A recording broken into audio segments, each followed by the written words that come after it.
Hello, my name is Kipp. I'm a filmmaker. I want to show you how a group of people came together to help the homeless in the Santa Barbara area. They started with showers, but they gave a lot more. It was a really good blessing. Speaking of the name, it was a really good blessing for everybody. I mean, you go there, you can get cleaned up, don't smell like a dirty bum. When Doug Miller started this project, it was about showers, yes, but that wasn't the primary focus of the project. It was to break down the walls between us and them, to eliminate those preconceptions of what a homeless person is. Yeah.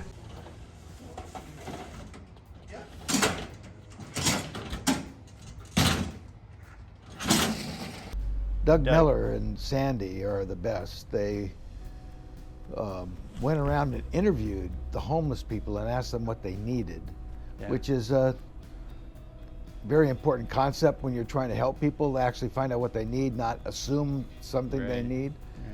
Each time that we had a new person, we would have them fill out a questionnaire, and the questionnaire had, among other things, what their preferences were as far as a wish list. Okay? The first thing was housing, of course. Right. The second thing was a place to shower. The congregation said, why don't we give Doug Miller, I forget how much money it was, but it was around $25,000, enough to buy the very first shower trailer. Okay. Somebody else donated a pickup truck, and they were off. In the business. Providing showers at 3 sites a week up in the Isla Vista, Goleta area. Yeah. My husband and I worked at that and looked into places that sold showers. And they're basically back east, like in Indiana, the companies, and I believe ours came from that too. Okay.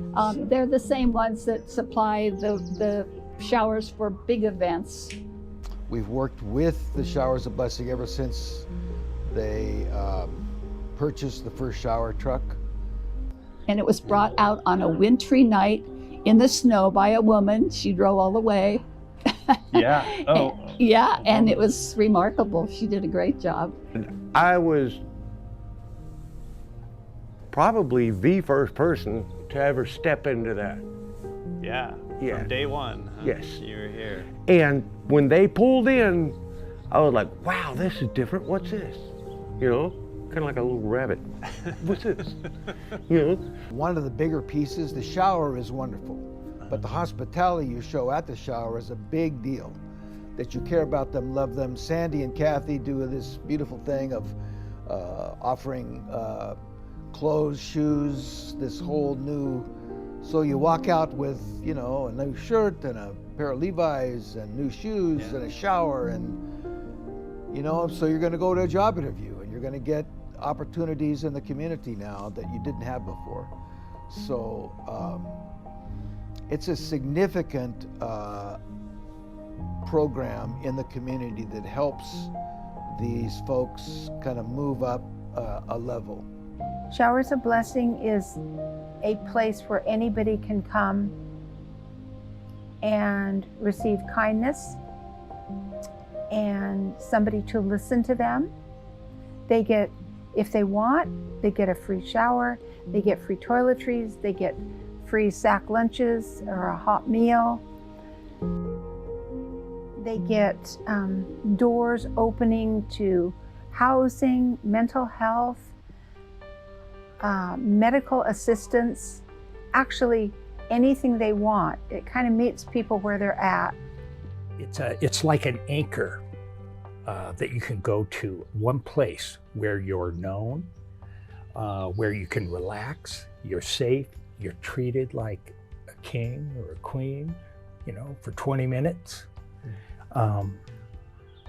That, I think, is one of the most valuable services that we provide. It's like a place to take a breath and get cleaned up and all of that, kind of refresh yourself to go back out into it again. Then the next thing you know, here's Miss Sandy. She's like, you want to put your laundry, change your clothes? Here, I've got a new change of clothes for you. right? And she's like, you want to put your laundry in this bag and I'll wash it for you and you can have it next week. She does it herself too, right? Yes, she does. Yes. Yeah. Yes. I have 2 jobs here basically, and that's one supplying clothes if I can, and Okay. I work at that quite a lot. And then the other is taking their laundry bags and taking them home and washing them and returning them. They always come back, and I come here just to see some good people and have some good nourishing food instead of, you know, food that's bad for you. It's always good food here and good clothes, and but the camaraderie and meeting and talking to good people, that's the best part, yeah. It's really restoring.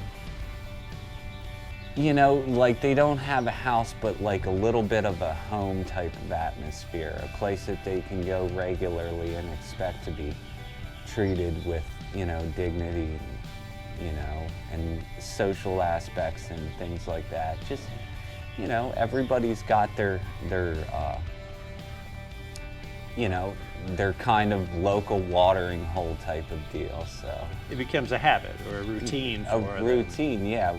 So I started and I loved it. I loved listening to the stories of the guests and people who were just hanging around. I was at the front desk, so everything kind of came through me, and I just loved to be able to help in any way I could. I can honestly say, through their encouragement, right? Through their encouragement,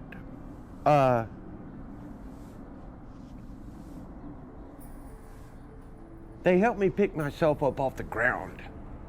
Some people have been able to been lifted up off the street, and this place keeps them going until that can happen, you know. Right, it's a really nice bridge. It keeps me encouraged that we can do something like this. Doug eventually, over time, would ask each person, what are your biggest needs if you're living on the streets? And this is a surprising part. Yeah. Number 3 was not at all what they expected, you know, food, healthcare, any number of other things, storage.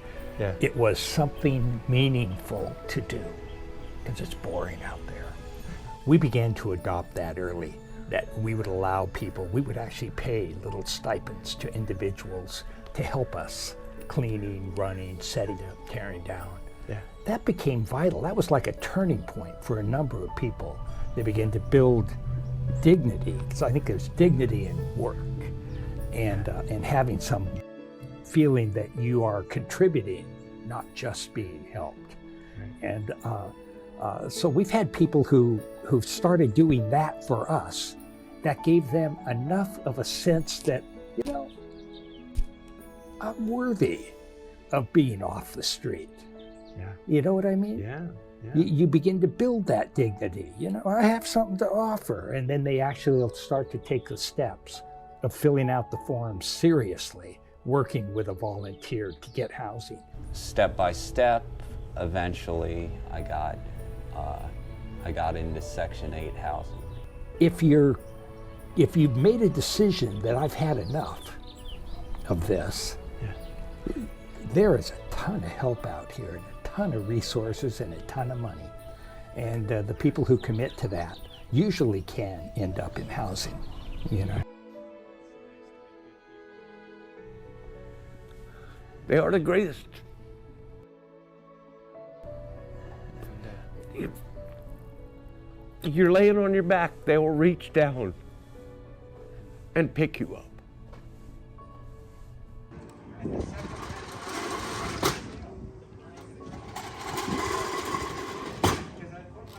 My 5 years with Showers of Blessing has been the most meaningful and humbling and